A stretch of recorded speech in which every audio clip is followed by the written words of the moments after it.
Hello dear student, welcome to Gurukul classes. मैं धर्मेंद्र गोस्वामी। जैसा पता है कि हम यहाँ पे डिस्कस कर रहे हैं ज्योग्राफी से रिलेटेड इंपॉर्टेंट क्वेश्चन सीरीज को। याद रखिएगा, इससे पहले भी अगर आप देखें तो चैनल पे बहुत ढेर सारी ज्योग्राफी की वीडियो हैं। यहाँ ज्योग्राफी की नहीं, जो सब्जेक्ट का आपको चाहिए सारी वीडियोज आपको मिल जाएंगी। प्ले लिस्ट में जाकर वहाँ 1 बाय 1 करके सारी वीडियोज को वॉच कर लीजिए, क्योंकि आपका एग्जाम देखिए बहुत ही करीब है, इसलिए बिल्कुल भी टाइम वेस्ट न करते हो। आप अच्छे से लर्न करना शुरू कर दीजिए एक एक क्वेश्चन को। ठीक, आइए टाइम वेस्ट न करते, यहाँ एक एक क्वेश्चन को डिस्कस करना शुरू करते हैं। और हाँ, शुरू करने से पहले एक बात और, जिन्होंने मेन डोमेन में ज्योग्राफी सिलेक्ट किया है उनके लिए स्पेशली वीडियो, उनके लिए तो बहुत ही इंपॉर्टेंट है, क्योंकि उनको तो एक भी क्वेश्चन मिस नहीं करना है। लेकिन अगर जिन्होंने मान लिया, अगर आप बीए बीएससी बीकॉम कुछ अदर भी कोर्स अगर आप कर रहे हैं, तो याद रखिएगा आपके लिए एक जीटी का पेपर है जो जर्नल टेस्ट का जो होना है, उसमें जनरल अवेयरनेस में उसमें हिस्ट्री भी रहेगा, ज्योग्राफी भी रहेगा, इकोनॉमिक्स के भी कुछ क्वेश्चन आ सकते हैं, उसमें आपका पॉलिटिकल साइंस के भी रहेगा, उसमें करंट भी रहेगा, है ना। उसके साथ आपका जो आपका रीजनिंग हो गया, इन सब का मिक्सचर होता है। तो आप भी 1 से 2 बार वीडियो जरूर देख लें। लेकिन जिन्होंने मेन डोमेन में सेलेक्ट किया है उनको तो बार बार वॉच करना है, ताकि अच्छे से सारे क्वेश्चन लर्न हो जाए कि कोई क्वेश्चन कहां से पूछ लिया जाए, कोई कंफर्म नहीं है। ठीक, तो आइए एक एक क्वेश्चन को अब डिस्कस करना शुरू करते हैं। देखिए, आज का हमारा पहला क्वेश्चन कह रहा है कि भूगोल के जनक, तो भूगोल के जनक किसे, भूगोल का जो जनक है किसे माना जाता है, तो याद रखिएगा भूगोल के जो जनक माने गए हैं वो है इरेस्टोथनीज। तो इरेस्टोथनीज जो है, ऑप्शन नंबर देखिए सी में, तुम्हारा सी नंबर राइट आंसर हो जाएगा। याद रखिएगा भूगोल का जो जनक माना जाता है वो माना जाता है इरेस्टोस्थनीज को। ठीक, फिर देखिए आ जाएंगे हमारा सेकंड नंबर क्वेश्चन क्या कह रहा है कि मानव भूगोल में मानव तथा भौतिक पर्यावरण के पारस्परिक संबंधों का अध्ययन किस आधार पर किया जाता है। तो याद रखिएगा मानव भूगोल में मानव तथा भौतिक पर्यावरण के पारस्परिक संबंधों का जो अध्ययन किया जाता है वो किया जाता है क्षेत्रीय आधार पर। और क्षेत्रीय आधार देखिए ऑप्शन नंबर यहाँ पे ए में, तो हमारा ए नंबर यहाँ पे राइट आंसर हो जाएगा। फिर देखिए थर्ड नंबर हमारा क्वेश्चन कह रहा है कि पर्यावरण और मानव की आर्थिक क्रियाओं के मध्य संबंधों का अध्ययन किसके अंतर्गत किया जाता है। यहाँ मेन क्या बोला गया, आर्थिक क्रियाओं के मध्य, जो कह रहा है क्रियाओं का जो अध्ययन किसके अंतर्गत किया जाता है, तो याद रखिएगा वो जो किया जाता है आर्थिक भूगोल के अंतर्गत। तो आर्थिक से आर्थिक मैच कर जाएगा, तो याद रहेगा आपको कि आर्थिक क्रियाओं का जो मध्य संबंधों का जो अध्ययन किया जाता है पर्यावरण और मानव के बीच में, वो आर्थिक भूगोल के अंतर्गत किया जाता है। आर्थिक भूगोल ऑप्शन नंबर बी में है, तो हमारा बी नंबर यहाँ पे राइट आंसर हो जाएगा। फिर देखिए आ जाएंगे फोर्थ नंबर क्वेश्चन कह रहा है कि किस विचारधारा के अनुसार मानव के समस्त क्रियाकलाप और जीवन शैली पर्यावरण द्वारा नियंत्रित किए जाते हैं। तो याद रखिएगा वह विचारधारा जिसके अनुसार मानव के समस्त क्रियाकलाप और जीवन शैली पर्यावरण के द्वारा क्या किए जाते हैं, नियंत्रित किए जाते हैं, वह है निश्चयवाद। निश्चयवाद विचारधारा के अनुसार ये माना जाता है, और निश्चयवाद ऑप्शन नंबर हमारा सी में है, तो हमारे यहाँ सी नंबर राइट आंसर हो जाएगा। फिर देखिए फोर्थ नंबर हमारा क्वेश्चन क्या है कि ब्रिटेन का भूमि उपयोग हेतु किस भूगोलवेत्ता के नेतृत्व में भूमि का सर्वेक्षण किया गया था। तो याद रखिएगा ब्रिटेन का भूमि उपयोग हेतु जिस भूगोलवेत्ता के नेतृत्व में भूमि का सर्वेक्षण किया गया था वो था डडले स्टंप। डडले स्टंप आया है देखिए ऑप्शन नंबर सी में, तो हमारे यहाँ पे सी नंबर राइट आंसर हो जाएगा। याद रखिएगा डडले स्टंप जो था वो ब्रिटेन का ये वह भूगोलवेत्ता था जिसने ब्रिटेन का भूमि उपयोग हेतु जो क्या किया था, भूमि का सर्वेक्षण इसने किया था। ठीक, इसलिए हमारा ऑप्शन नंबर यहाँ पे सी राइट आंसर हो जाएगा। फिर देखिए आ जाएंगे हमारा अगला क्वेश्चन क्या कर रहा है कि निम्नलिखित में से किसे साम्यवाद का जनक कहा जाता है। तो साम्यवाद का जनक किसे कहा जाता है, तो याद रखिएगा साम्यवाद का जो जनक कहा जाता है वो कहा जाता है विडाल डी ला ब्लास को। विडाल डी ला ब्लास आया है ऑप्शन नंबर डी में, तो हमारा डी नंबर राइट आंसर हो जाएगा। याद रखिएगा साम्यवाद का जनक विडाल डी ला ब्लास को माना जाता है। फिर देखिए 7 नंबर क्वेश्चन आ जाएंगे, निम्नलिखित में से कौन सी एक विचारधारा पर्यावरण और मानव के क्रिया के मध्य समन्वय पर आधारित है। तो याद रखिएगा वह विचारधारा जो पर्यावरण और मानव की क्रिया के मध्य पर समन्वय पर आधारित है वह विचारधारा है नव निश्चयवाद। और नव निश्चयवाद आया है ऑप्शन नंबर बी में, तो हमारा बी नंबर यहाँ पे राइट आंसर हो जाएगा। आपको याद रखना है कि वह विचारधारा जो पर्यावरण और मानव की क्रिया के समन्वय के मध्य समन्वय पर आधारित है वो नव निश्चयवाद है। फिर देखिए 8 नंबर क्वेश्चन हमारा क्या कह रहा है कि नव निश्चयवाद अथवा रुको और जाओ निश्चयवाद विचारधारा का प्रतिपादन किसने किया था। तो याद रखिएगा नव निश्चयवाद, या जिसे हम रुको और जाओ निश्चयवाद की विचारधारा के नाम से भी जानते हैं, इसका जो प्रतिपादन किया था वो किया था जी टेलर ने। और जी टेलर आया है ऑप्शन नंबर ए में, तो हमारा यहाँ ए नंबर यहाँ पे राइट आंसर हो जाएगा। फिर देखिए आ जाएंगे हमारा 9 नंबर क्वेश्चन कह रहा है कि आमूलवादी विचारधारा का संबंध निम्नलिखित में से किससे है। तो याद रखिएगा आमूलवादी विचारधारा का जो संबंध है वो है सामाजिक असमानता असमानता से, सामाजिक असमानता की बात आई है ऑप्शन नंबर सी में, तो हमारा सी नंबर राइट आंसर हो जाएगा। याद रखना है आपको कि अमूलवादी विचारधारा का जो संबंध है वो सामाजिक असमानता से है। फिर देखिए आ जाएंगे 10th नंबर क्वेश्चन क्या है कि आरंभिक उपनिवेश युग में मानव भूगोल की अवस्था के क्रमिक विकास का उपागम था। तो जो आरंभिक उपनिवेश युग जो था उसमें मानव भूगोल की अवस्था के क्रमिक विकास का उपागम क्या था? तो याद रखिए उसके क्रमिक विकास का जो उपागम था वो था अन्वेषण और विवरण, और अन्वेषण और विवरण आया है ऑप्शन नंबर डी में, तो हमारा डी नंबर राइट आंसर हो जाएगा। आपको याद रखना है कि आरंभिक उपनिवेश युग में मानव भूगोल की अवस्था के क्रमिक विकास का जो उपागम था वो अन्वेषण और विवरण था। ठीक, फिर आ जाएंगे 11 नंबर क्वेश्चन हमारा क्या कह रहा है कि निम्न में से किसे मानव को प्रकृति के अनुरूप स्वयं को ढाल लेने की प्रक्रिया कहा जाता है? तो फिर से क्वेश्चन देख लीजिए, कह रहा है कि निम्न में से किसे मानव को प्रकृति के अनुरूप स्वयं को ढाल लेने की प्रक्रिया कहा जाता है? तो किसे कहा जाता है? तो याद रखिएगा हमारा जो सही आंसर होगा वो होगा ऑप्शन नंबर बी, प्रकृतिकरण प्रक्रिया। जो प्रकृतिकरण प्रक्रिया है इसे मानव को प्रकृति के अनुरूप स्वयं को ढाल लेने की प्रक्रिया के रूप में जाना जाता है, इसलिए ऑप्शन नंबर हमारा बी जो होगा ये राइट आंसर हो जाएगा। फिर आ जाएंगे ठीक है 12 नंबर क्वेश्चन कह रहा है कि विडाल डी ला ब्लास का संबंध किस देश से था? तो जानते रहिएगा विडाल डी ला ब्लास जो है इनका जो संबंध था वो था आपका फ्रांस से, और फ्रांस आया है देखिए ऑप्शन नंबर डी में है, तो हमारा डी नंबर राइट आंसर हो जाए। याद रखना है आपको विडाल डी ला ब्लास जो है ये फ्रांस के रहने वाले थे। ठीक, फिर देखिए आ जाएंगे हमारा अगला क्वेश्चन क्या कह रहा है कि निम्नलिखित कथनों में से कौन सा एक भूगोल का वर्णन नहीं करता है? तो जो भी यहाँ 4 जो भी ऑप्शन दिए गए हैं ए बी सी डी, इनमें से कौन ऑप्शन है जो भूगोल के बारे में बात नहीं करता, भूगोल को बिल्कुल भी वर्णन नहीं करता, वो कौन सा ऑप्शन है? तो देखिए पहला कह रहा है देखिए समाकलनात्मक अनुशासन, ये बिल्कुल सही है। फिर कहे मानव और पर्यावरण के बीच अंतर संबंधों का अध्ययन करता है, ये भी बिल्कुल सही है। द्वैतता पर आश्रित, द्वैतता पर आश्रित जो है ये बिल्कुल हमारा ऑप्शन मैच नहीं कर रहा है। द्वैतता पर आश्रित ये भूगोल बिल्कुल भी नहीं है, इसलिए यही हमारा ऑप्शन हो जाएगा। और फिर कह रहा है कि प्रौद्योगिकी के विकास के फलस्वरूप आधुनिक समय के प्रासंगिक जो होता है, तो ये भी हमारा ऑप्शन सही है। केवल इसमें जो होता है ना भूगोल जो होता है, भूगोल वर्णन नहीं करता किसका? द्वैतता पर आश्रित, ये बिल्कुल भी भूगोल इसको बिल्कुल भी एक्सप्लेन नहीं करता है, इसलिए हमारा जो ऑप्शन होगा ऑप्शन नंबर यहाँ पे सी को हम क्लिक कर देंगे। फिर देखिए आ जाएंगे हमारा 14 नंबर क्वेश्चन कह रहा है कि निम्नलिखित में से कौन सा एक भौगोलिक सूचना का स्रोत नहीं है? तो भौगोलिक सूचना का स्रोत हम किसे नहीं मानते? भौगोलिक सूचना का स्रोत नहीं किसे नहीं मानते हैं? पहला देखेंगे यात्रियों का विवरण, फिर प्राचीन मानचित्र, फिर चंद्रमा से चट्टानी पदार्थों के नमूने, या प्राचीन महाकाव्य। इनमें से कौन जो है जो भौगोलिक सूचना के स्रोत किनको नहीं माना जाता है? तो याद रखिएगा हमारा जो सही आंसर होगा वो होगा ऑप्शन नंबर डी, प्राचीन महाकाव्य। जो प्राचीन महाकाव्य हैं ये भौगोलिक सूचना का स्रोत नहीं माने जाते हैं, इसलिए हमारा ऑप्शन नंबर जो डी होगा, डी यहाँ पे राइट आंसर हमारा हो जाएगा। फिर देखिए आ जाएंगे 15 नंबर हमारा क्वेश्चन कह रहा है कि निम्नलिखित में से कौन सा एक कारक मानव और पर्यावरण के बीच अन्योन्य क्रिया का सर्वाधिक महत्वपूर्ण कारक है? तो जो आया है यहाँ पे फिर से क्वेश्चन को देख लीजिएगा, निम्नलिखित में से कौन सा एक कारक मानव और पर्यावरण के बीच अन्योन्य क्रिया का सर्वाधिक महत्वपूर्ण कारक है? तो कौन सा सर्वाधिक महत्वपूर्ण कारक है? तो याद रखिएगा हमारा जो सही आंसर है वो है ऑप्शन नंबर बी, प्रौद्योगिकी। प्रौद्योगिकी जो है यह जो है मानव और पर्यावरण के बीच अन्योन्य क्रिया का एक सर्वाधिक महत्वपूर्ण कारक माना जाता है प्रौद्योगिकी को, इसलिए ऑप्शन नंबर हमारा बी जो होगा उसको हम राइट आंसर मान लेंगे। ठीक, फिर आ जाएंगे हमारा देखते हैं हमारा अगला क्वेश्चन क्या कह रहा है कि निम्नलिखित में से कौन सा एक मानव भूगोल का उपागम नहीं है? तो मानव भूगोल, तो मानव भूगोल का उपागम नहीं है, तो मानव भूगोल का उपागम कौन नहीं है? ऑप्शन ए देखिए है क्षेत्रीय विभिन्नता। तो क्षेत्रीय विभिन्नता जो होती है मानव भूगोल का उपागम माना जाता है इसे। ठीक, फिर कह रहे हैं मात्रात्मक क्रांति। तो जो मात्रात्मक क्रांति होती है ना, इसे मानव भूगोल का जो है उपागम नहीं माना जाता, और यही हमारा क्या हो जाएगा? आंसर हो जाएगा। और बाकी स्थानीय संगठन ये माने जाते हैं, अन्वेषण और वर्णन ये भी माने जाते हैं, इसलिए मात्रात्मक जो क्रांति होती है मानव भूगोल का उपागम नहीं माना जाता, इसलिए ऑप्शन नंबर बी हमारा राइट आंसर हो जाएगा। फिर देखिए आ जाएंगे हमारा 17 नंबर क्वेश्चन कह रहा है 17 नंबर कि मात्रात्मक क्रांति से उत्पन्न असंतुष्टि और अमानवीय रूप से भूगोल के अध्ययन के कारण किस एक विचारधारा का जन्म हुआ? फिर से क्वेश्चन देख लीजिएगा।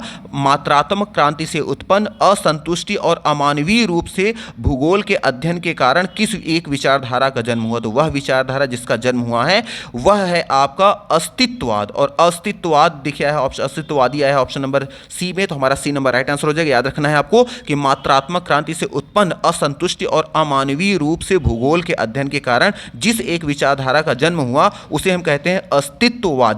ठीक, फिर आ जाएंगे हमारा, देखिए 18 नंबर क्वेश्चन क्या कह रहा है कि व्यवहारवादी विचारधारा के अंतर्गत मानव किस पर सर्वाधिक सामाजिक वर्गों को स्थापित करने पर बल देती है? तो फिर से देख लीजिएगा क्वेश्चन, व्यवहारवादी विचारधारा के अंतर्गत मानव किस पर आधारित सामाजिक वर्गों को स्थापित करने पर बल देती है? तो जानते रहिएगा हमारा जो सही आंसर होगा वो होगा ऑप्शन नंबर ए, धर्म एवं प्रजाति पर। तो धर्म एवं प्रजाति पर जो जानते हैं ये बल देती है, इसलिए हमारा ऑप्शन नंबर ए यहां पे राइट आंसर हो जाएगा। तो हमारा क्वेश्चन कह रहा था व्यवहारवादी विचारधारा के अंतर्गत मानव किस पर आधारित सामाजिक वर्गों को स्थापित करने पर बल देती है? तो वह है धर्म और प्रजाति पर। ठीक, फिर देखिए आ जाएंगे हमारा 19 नंबर क्वेश्चन कह रहा है कि उपनिवेशिक युग में मानव भूगोल का विकास किस आधार पर हुआ? तो याद रखिएगा उपनिवेशिक युग में मानव भूगोल का जो विकास हुआ है वो हुआ है आपका अन्वेषण और विवरण के आधार पर। अन्वेषण विवरण की बात आई है ऑप्शन नंबर डी में, तो हमारे यहाँ डी नंबर राइट आंसर हो जाएगा। आपको याद रखना है उपनिवेशिक युग में मानव भूगोल का विकास जो किया गया है वो अन्वेषण और विवरण के आधार पर किया गया है।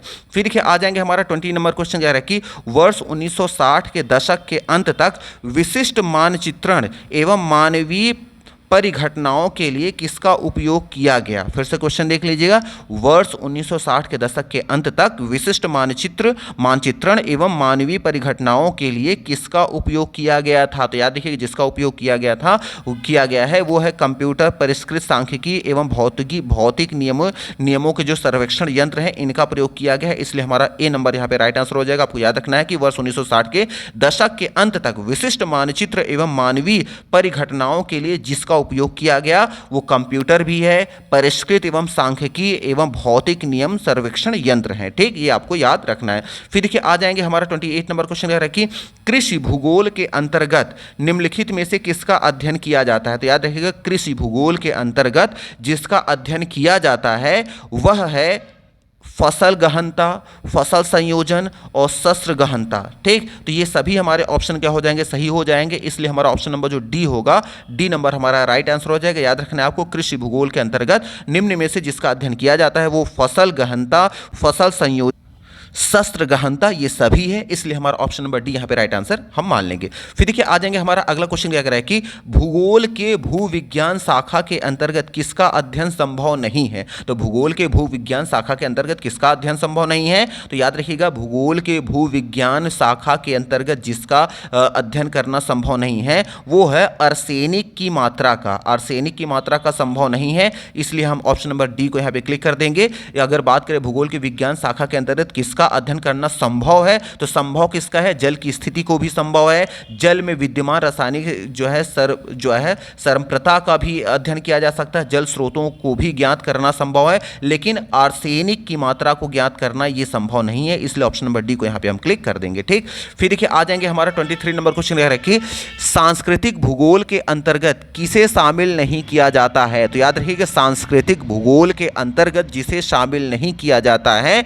वह है आपका प्राकृतिक प्रभावों का अध्ययन, और प्राकृतिक प्रभावों का अध्ययन दिखाया है ऑप्शन नंबर डी में, तो हम यहाँ पे डी नंबर पे क्लिक कर देंगे। आपको याद रखना है कि सांस्कृतिक भूगोल के अंतर्गत प्राकृतिक प्रभावों का अध्ययन नहीं किया जाता। फिर देखिए आ जाएंगे हमारा 24 नंबर क्वेश्चन कह रहा है कि किस भूगोलवेत्ता का संबंध राजनीतिक अध्ययनों से नहीं था?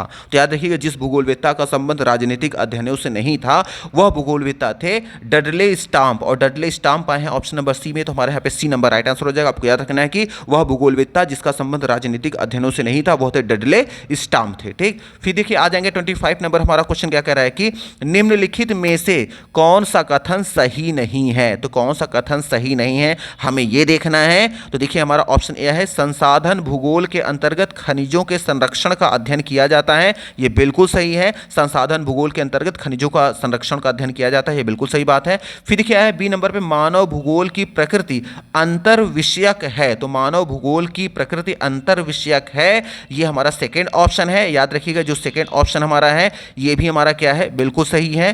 फिर बात करें यहाँ सेकेंड थर्ड नंबर पे, मानव भूगोल स्थानिक विवरण का अध्ययन नहीं करता है, तो जो मानव भूगोल जो होता है वो स्थानिक विवरण का अध्ययन नहीं करता है, ये नहीं बल्कि अध्ययन करता है होना चाहिए, और यहाँ नहीं लगाकर इस ऑप्शन को गलत कर दिया गया है, तो बस यही हमारा ऑप्शन को हो जाएगा, इसी को हम चूज करेंगे। क्वेश्चन कह रहा था कौन सा ऑप्शन हमारा क्या है, सही नहीं है, तो यही यहाँ नहीं लगाने की वजह से गलत हो गया, इसमें अध्ययन किया जाता है। और लास्ट क्या कह रहा है, राजनीतिक भूगोल के क्षेत्र में राज्य क्षेत्र एवं जनसंख्या का विश्लेषण होता है, ये भी सही है। केवल ये ऑप्शन है कि मानव भूगोल स्थानिक विवरण का अध्ययन नहीं बल्कि किया जाता है होना चाहिए था, लेकिन नहीं लगा के इसे गलत कर दिया, और गलत ऑप्शन हमारा यही हो जाएगा, इसलिए ऑप्शन नंबर सी को यहाँ पे हम क्लिक कर देंगे। फिर देखिए आ जाएंगे हमारा 26 नंबर क्वेश्चन क्या कह रहा है कि निम्नलिखित कथनों पर विचार कीजिए। अब देखिए पहला क्या कह रहा है कि संसाधनों को विभिन्न संभावनाओं में बदलना संवादवाद कहलाता है। एक बार फिर से देख लीजिएगा, संसाधनों को विभिन्न संभावनाओं, संसाधनों के विभिन्न संभावनाओं में बदलना संभाववाद कहलाता है, तो ये बिल्कुल सही है। फिर संसाधनों के विकास द्वारा मानव के समाज के विकास का अध्ययन किया जाता है, ये भी बिल्कुल सही है। फिर कह रहे हैं कि संभववाद में मानव शक्ति की प्रधानता अधिक होती है, ये भी हमारा ऑप्शन क्या है, सही है। जब सही सभी ऑप्शन है तो हमें देखना है कि ए बी सी मतलब 1 2 3 तीनों में कौन सा ऑप्शन है, तो 1 2 3 किसमें है, और 1 2 3 देखिए इसमें किसी में नहीं, हाँ ये देखिए ऑप्शन नंबर डी में है ये सभी। जब ये सभी हो गया तो हमारा ए भी सही हो गया, 1 भी हो गया, 2 भी हो गया, 3 भी हो गया, तो हमारा जो ऑप्शन नंबर डी होगा हम डी नंबर को क्लिक कर देंगे। आपको याद रखना है कि संसाधनों को विभिन्न संभावनाओं में बदलना संभववाद कहलाता है, और साथ ही साथ संसाधनों के विकास द्वारा मानव के समाज के विकास का अध्ययन भी किया जाता है, और साथ साथ संभववाद जो था उसमें मानव शक्ति की प्रधानता अधिक होती है, ये भी हमारा सही, इसलिए ऑप्शन नंबर हमारा डी यहाँ पे हम राइट आंसर मान लेंगे। फिर देखिए आ जाएंगे हमारा अगला क्वेश्चन क्या कह रहा है कि निम्नलिखित कथनों पर विचार कीजिए। पहला देखिए हमारा क्वेश्चन है कि लिंग भूगोल में प्रवास का वर्णन किया जाता है, बिल्कुल सही है कि लिंग भूगोल में प्रवास का वर्णन किया जाता है। फिर क्या, विला डी ला ब्लास निश्चयवादी विचारधारा के समर्थक थे, ये बिल्कुल भी गलत है, क्योंकि जो विला डी ब्लास जो थे निश्चयवादी विचारधारा के समर्थक नहीं थे, बल्कि ये संभावनावाद के जनक माने जाते हैं, संभावनावादी थे, निश्चयवादी नहीं थे, संभावनावादी थे, इसलिए यहाँ निश्चयवादी यहाँ बोला गया, निश्चयवादी नहीं थे संभावनावादी थे, इसलिए ये ऑप्शन हमारा गलत हो जाएगा। फिर कह रहे हैं प्रकृति को अपने अनुसार ढालना प्रकृति का मानवीकरण है, तो ये भी हमारा क्या है, ऑप्शन सही है। इसका अलावा हमारा ऑप्शन कौन सा होगा, 1 सही हो गया और 3 हो गया, और यहाँ 2 जो हो गया ना यहाँ पे गलत है, ठीक। और यहाँ पे क्या कह रहा है, ऑप्शन क्या बोला है कि निम्नलिखित में से कथनों पर विचार करिए, तो इसमें कौन सा ऑप्शन हमें देखना है, 1 और 3 किस में दिया गया है, 1 और 3 दिया गया है, ऑप्शन नंबर सी में दिया गया है 1 और 3, इसलिए हमारा यहाँ ऑप्शन नंबर जो 3 हो जाएगा, ऑप्शन नंबर सी जो हो जाएगा ये राइट आंसर हम मान लेंगे। अब आ जाते हैं अपने अगले क्वेश्चन पे। देखिए हमारा अगला क्वेश्चन क्या है, निम्नलिखित को सुमेलित कीजिए। देखिए सुमेलित करने वाले क्वेश्चन बार बार अगर आ रहे हैं मॉडल पेपर में, इसका मतलब आपके एग्जाम में नो डाउट कोई ना कोई, देखिए 2 से 3 क्वेश्चन आपको ऐसे जरूर मिलेगा, हर सब्जेक्ट में आपको मिलेंगे 1 से 2 क्वेश्चन, ठीक। अभी कह रहा है कि निम्नलिखित को सुमेलित कीजिए, तो सुमेलित करना है, सूची 1 हो गई, सूची 1 से 2 को हमें सुमेलित करना। अब देखिए सूची 1 से सूची 1 2 को मिलाना है। देखिए अब पहला क्या ऑप्शन दिया है, आर्थिक भूगोल, तो आर्थिक भूगोल में किसका अध्ययन किया जाता है, तो आर्थिक भूगोल में अध्ययन किया जाता है यहाँ पे अंतर्राष्ट्रीय व्यापार का। फिर बात में है भूगर्भीय भूगोल, जो भूगर्भीय भूगोल होता है इसमें किसमें अध्ययन किया जाता है, तो इसमें अध्ययन किया जाता है आपका आंतरिक स्थलकृति का अध्ययन किया जाता है। फिर बात करें संसाधन भूगोल, संसाधन भूगोल में किसका अध्ययन किया जाता है, तो याद रखिए संसाधन भूगोल में जो अध्ययन किया जाता है वो किया जाता है सतत विकास का, सतत विकास का अध्ययन किया जाएगा। और फिर हमारा बचा कौन सा, लिंग भूगोल में किसका अध्ययन किया जाता है, इसमें अध्ययन किया जाता है आयु संरक्षण का। तो अगर हम ध्यान से देखें तो इसमें कौन सा ऑप्शन मिल रहा है, ए को हमें 4 से मिलाना है, बी को हमें किससे में हमने मिलाया 3 से, सी को हमने मिलाया किससे ए से, और डी को मिलाया हमने किससे, डी को हमने मिलाया 2 से। और ये सारे ऑप्शन किस में हैं, ये सारे ऑप्शन आपको मिल जाएंगे ऑप्शन नंबर आपका ये डी में आपको देखिए सारे ऑप्शन मिल रहे हैं। यहाँ पर देखिए ए को मिलाया हमने किससे मिलाया, ए को यहाँ पे हमने मिलाया है यहाँ पे 4 से, फिर देखिए बी को किससे मिलाया है, बी हमारा मिल रहा है ऑप्शन नंबर 3 से, और सी किससे मिल रहा है, ये मिल रहा है ऑप्शन नंबर ए से, और डी हमारा मिल रहा है ऑप्शन नंबर सेकंड से। तो ये सारे मैच कर गए तो हमारा यही राइट आंसर हो जाएगा ऑप्शन नंबर डी। अब आ जाएंगे, देखिए हमारा अगला क्वेश्चन क्या करा है कि निम्नलिखित में से कौन सुमेलित नहीं है, सुमेलित है नहीं बल्कि सुमेलित कौन सा नहीं है, कौन इसमें गलत कोई ऑप्शन है। इसका मतलब कि 3 इसमें सही हैं और 3 में से कोई एक होगा उसमें जो गलत होगा। तो आइए देखते हैं कौन सही है कौन गलत। देखिए ऑप्शन ए में है डडले स्टम्प, वो इनके सामने क्या लिखा गया है, ब्रिटेन लिखा गया है, तो बिल्कुल भी गलत है। आपको पहले ही बताया गया डडले स्टम्प जो थे वो तो फ्रांस से थे, तो फ्रांस तो यहाँ पे है, इसका मतलब ये बिल्कुल भी सुमेलित नहीं है। फिर है रिचियोफेन, ये किससे संबंधित है, चीन से संबंधित है, तो बिल्कुल ये चीन से ही संबंधित है, ये सही है। फ्रेबे फ्रांस से संबंधित है, तो फ्रांस से तो डडले संबंधित थे, तो ये भी हमारा क्या हो जाएगा, ऑप्शन गलत हो जाएगा। फिर ये कह रहे हैं कि ईसी सैंपल्स, ये किससे संबंधित है, ये अमेरिका से, ये भी हमारा ऑप्शन क्या हो जाएगा, मेल नहीं खा रहा है। तो यहाँ कह रहा था कि कौन सा ऑप्शन जो हमारा सुमेलित नहीं है, तो सुमेलित का मतलब कि कौन एकदम अलग जा रहा है, तो जो एकदम अलग जा रहा है वो ऑप्शन, वो है ऑप्शन नंबर हमारा बी। ऑप्शन नंबर बी जो होगा ना, ये एकदम अलग ऑप्शन जा रहा है, इन सभी ऑप्शन से एकदम अलग है, इसलिए ऑप्शन नंबर हमारा जो बी होगा, बी नंबर को यहाँ पे हम राइट आंसर मान लेंगे। तो हमारा जो राइट आंसर इसमें हम मानेंगे वो कौन सा होगा, ऑप्शन नंबर यहाँ पे हमारा बी यहाँ पे राइट आंसर हो जाएगा, आपको ये याद रखना है, ठीक। तो हम यहाँ पे बी नंबर यहाँ पे हम क्लिक कर देंगे, बी हमारा जो हो जाएगा राइट आंसर हो जाएगा। अब देखिए आ जाएंगे, सॉरी यहाँ बी जो आया है ना बी, तो बी यहाँ पे आया है, तो बी हम कौन सा मानेंगे, option number A, option number A को यहाँ पे हम क्लिक। और आज का हमारा लास्ट क्वेश्चन है, देखिए फिर से इसमें मैच कराने के लिए आया है, निम्नलिखित को सुमेलित कीजिए। ऑप्शन ए से ऑप्शन बी को हमें क्या करना है, आपस में मैच कराना है, कौन किससे संबंधित है। तो किसमें किस चीज़ का अध्ययन किया जाता है, हमें उससे मैच कराना। देखिए जलवायु विज्ञान, अब जलवायु विज्ञान की बात करें, जलवायु विज्ञान में किसका अध्ययन किया जाता है, तो जानते रहिएगा जलवायु विज्ञान में हम करते हैं चक्रवात का अध्ययन करते हैं, ठीक। फिर बात करें इसमें मानव भूगोल का, मानव भूगोल में किस चीज़ का अध्ययन किया जाता है, तो याद रखिएगा मानव भूगोल में जो अध्ययन किया जाता है वो किया जाता है गरीबी, बेरोजगारी, शिक्षा की समस्याओं का। फिर बात करें कृषि भूगोल, कृषि भूगोल में किसका अध्ययन किया जाता है, तो कृषि भूगोल में अध्ययन किया जाता है खाद्य एवं अखाद्य फसलों के बारे में। और ऑप्शन डी में आया है हमारा कि सांस्कृतिक भूगोल, तो एक ही ऑप्शन हमारा बच रहा है, तो सांस्कृतिक भूगोल में हम किसका अध्ययन करते हैं, ग्रामीण नगरीय संरचना जो होता है हम इसका अध्ययन करते हैं सांस्कृतिक भूगोल में। तो ये में भी आपको ये ऑप्शन क्लियर हो गया होगा। अब ये हमें मैच कराना है कि कौन सा ऑप्शन ये मैच कर रहा है। अगर हम ध्यान से देखें, जलवायु विज्ञान हो गया ऑप्शन नंबर 3, तो बी का हो गया ए का बी, तो ये हो गया हमारा ऑप्शन नंबर ये बी नंबर हमारा ऑप्शन जो होगा ना, ये हमारा राइट आंसर हो जाएगा बी नंबर। अब देखिए कैसे मैच करेंगे, ए से हमने किसको मिलाया है 3 से, तो ए से हमारा 3 मैच कर गया। फिर बी से हमने किसको मिलाया है, बी से हमने मिलाया है 4 को, तो बी से ये 4 भी मैच कर रहा है। फिर सी से हमने किसको मिलाया है 2 को, तो सी से हमने 2 को मिला दिया, 2 भी मैच कर गया। और डी को हमने किससे मिलाया है 1 से, तो डी भी मैच कर गया। तो ये हमारा सही आंसर हो जाएगा, ऑप्शन नंबर हमारा बी जो होगा ये राइट आंसर हो जाएगा। तो मे भी आपको समझ में आ गया होगा कि किस तरह से घुमा घुमा के आप में क्वेश्चन पूछे जा सकते हैं। देखिए अगर आपने साइंस वर्ग से अगर आर्ट वर्ग में अगर आप आ रहे हैं तो याद रखिएगा, हो सकता है आपको थोड़ी सी प्रॉब्लम हो रही होगी, बट इसको बार बार वॉच करते करते कई बार होता है क्वेश्चन आपको याद नहीं होते, लेकिन जैसे एग्जाम में पूछा जाता है तुरंत देखकर आपको तुरंत माइंड में याद आ जाता है कि कुछ जाना पहचाना ऑप्शन लग रहा है, और जो जाना पहचाना लग रहा हो उसी को टिक कर देना चाहिए, ठीक। तो चलिए अभी के लिए इतना ही रखते हैं, अगले लेक्चर में अगले जो भी क्वेश्चन की सीरीज लेकर अगले जो भी लेकर आ रहे हैं उसमें और भी क्वेश्चन को डिस्कस करेंगे। तो चलिए आज कितना रखते हैं, and thank you very much for watching this video, thank you.